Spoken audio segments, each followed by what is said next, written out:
जय हिंद फ्रेंड्स।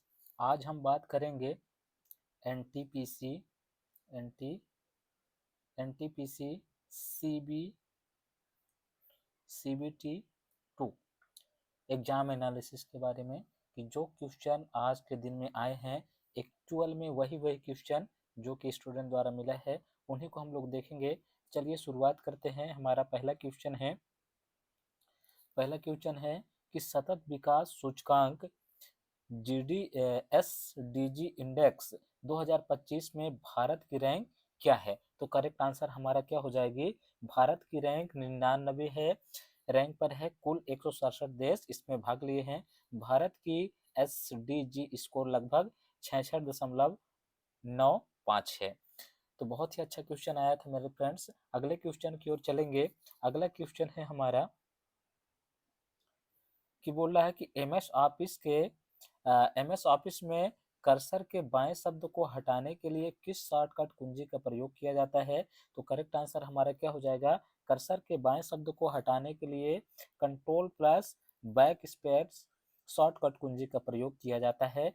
अगले क्वेश्चन की ओर चलेंगे हम लोग।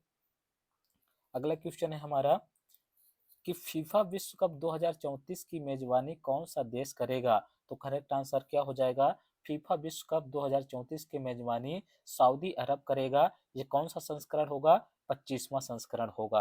अगले क्वेश्चन की ओर चलेंगे। अगला क्वेश्चन है हमारा, गाथा सप्तशती की रचना किस सातवाहन शासक ने की थी। तो करेक्ट आंसर हमारा क्या हो जाएगा, करेक्ट आंसर हो जाएगा गाथा सप्तशती की रचना हाल सातवाहन ने की थी। तो हमारे जो शासक थे उनका नाम क्या था, हाल सातवाहन, हाल नाम था। अगले क्वेश्चन की ओर चलेंगे फ्रेंड्स।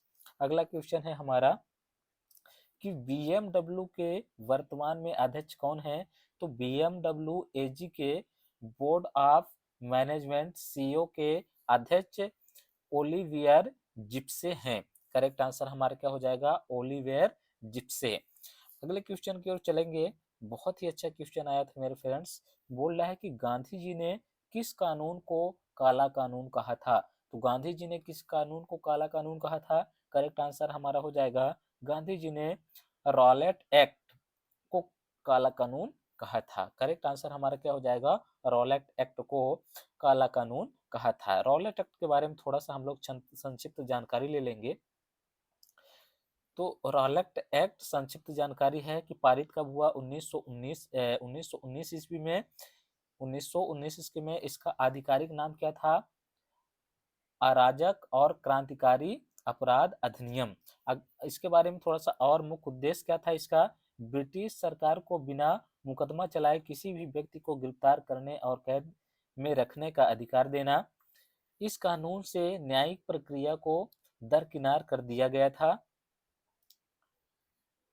इसके बाद महात्मा गांधी ने इसका कड़ा विरोध किया और इसे काला कानून कहा। इसके विरोध में सत्याग्रह आंदोलन शुरू हुआ। इसी कानून के विरोध में जलियांवाला बाग हत्याकांड 1919 जैसी दुखद घटना घटी। तो ये जो काला कानून कह रहे हैं हम लोग,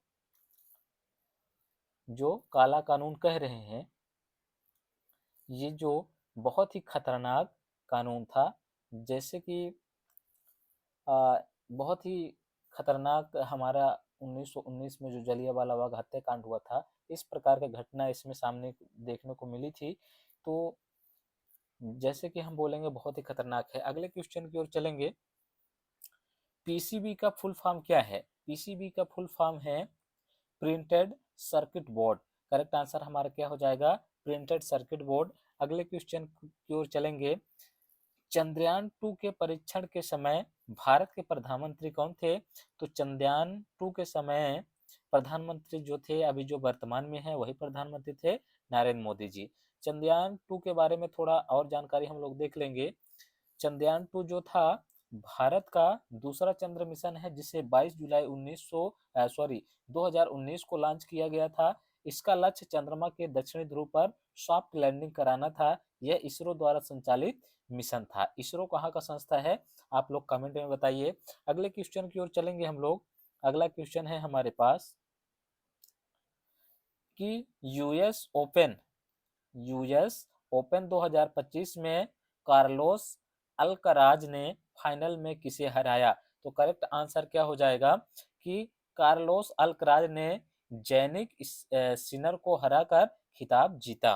अगले क्वेश्चन की ओर चलेंगे हम लोग। अगला क्वेश्चन है हमारा, ग्राम पंचायत का गठन भारतीय संविधान के किस अनुच्छेद के तहत किया जाता है? तो करेक्ट आंसर हमारा क्या हो जाएगा? अनुच्छेद 243 के तहत किया जाता है। अगले क्वेश्चन की ओर चलेंगे दोस्त। अगला क्वेश्चन है हमारा कि उत्तर मध्य रेलवे जोन का मुख्यालय कहाँ स्थित है? तो करेक्ट आंसर हमारा क्या हो जाएगा? उत्तर रेलवे मध्य का मुख्यालय है प्रयागराज, उत्तर प्रदेश में है। तो करेक्ट आंसर बहुत ही सरल है, प्रयागराज, उत्तर प्रदेश। अगले क्वेश्चन की ओर चलेंगे। अगला क्वेश्चन है हमारा कि किस अनुच्छेद के तहत राष्ट्रपति मौलिक अधिकारों के प्रयोग को निलंबित कर सकते हैं? तो करेक्ट आंसर क्या हो जाएगा हमारा? अनुच्छेद 359 के तहत निलंबित कर सकते हैं। अगले क्वेश्चन की ओर चलेंगे दोस्त। अगला क्वेश्चन हमारा, पंचायत में महिलाओं के लिए 33% आरक्षण किस संविधान संशोधन के तहत किया गया? तो किस संविधान संशोधन के तहत किया गया? 73वें संविधान संशोधन के तहत किया गया। बहुत ही इंपॉर्टेंट क्वेश्चन है। आप लोग संविधान में जो संविधान संशोधन है उसको आप लोग पढ़ के जाइए, इसमें से 2 से 3 क्वेश्चन आराम से आते हैं। अगले क्वेश्चन की ओर चलेंगे हम लोग। अगला क्वेश्चन हमारा कि पंजिया को चारों तरफ से घेरने वाला कौन सा क्षेत्र है? तो पंजिया को चारों तरफ से घेरने वाला क्षेत्र है पैथेलासा महासागर। करेक्ट आंसर हमारा क्या हो जाएगा? पैथालासा महासागर। अगले क्वेश्चन की ओर चलेंगे दोस्त। अगला क्वेश्चन है हमारा, बहुत ही अच्छा क्वेश्चन है कि पेड़ पौधों में वृद्धि के लिए जिम्मेदार ऊतक कौन सा है? तो पेड़ पौधों में वृद्धि के लिए जो ऊतक है, विभोज ऊतक है। ये 3 प्रकार के होते हैं। इसके बारे में अभी हम जानकारी नहीं लेंगे क्योंकि हमें एक वन बाई वन करके क्वेश्चन देखना है, तो इसके बारे में आप लोग अच्छे से देख लीजिए। 3 प्रकार के होते हैं। चलिए अभी अगले क्वेश्चन की ओर चलते हैं। 2025 में भारत ने ऑस्ट्रेलिया को हराकर किस संगठन की सदस्यता हासिल की? नाटो प्लस समूह की सदस्यता हासिल की है। करेक्ट आंसर हमारा क्या हो जाएगा? नाटो प्लस का समूह की सदस्यता हासिल की है। अगले क्वेश्चन की ओर चलेंगे मेरे फ्रेंड्स। अगला क्वेश्चन बहुत ही अच्छा है। बोल रहा है विश्व वन्य जीव 2025 का विषय क्या था? तो करेक्ट आंसर हमारा क्या हो जाएगा?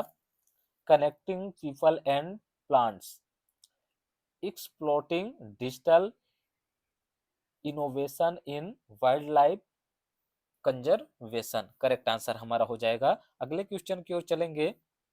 अगला क्वेश्चन है हमारा, प्रत्यक्ष कर कौन सा नहीं है? तो प्रत्यक्ष कर जो है जीएसटी प्रत्यक्ष कर नहीं है, यह अप्रत्यक्ष कर है। तो कर के बारे में आप लोग अच्छे से पढ़ के जाइए क्योंकि ये इससे संबंधित क्वेश्चन 1 से 2 हर शिफ्ट में आएंगे।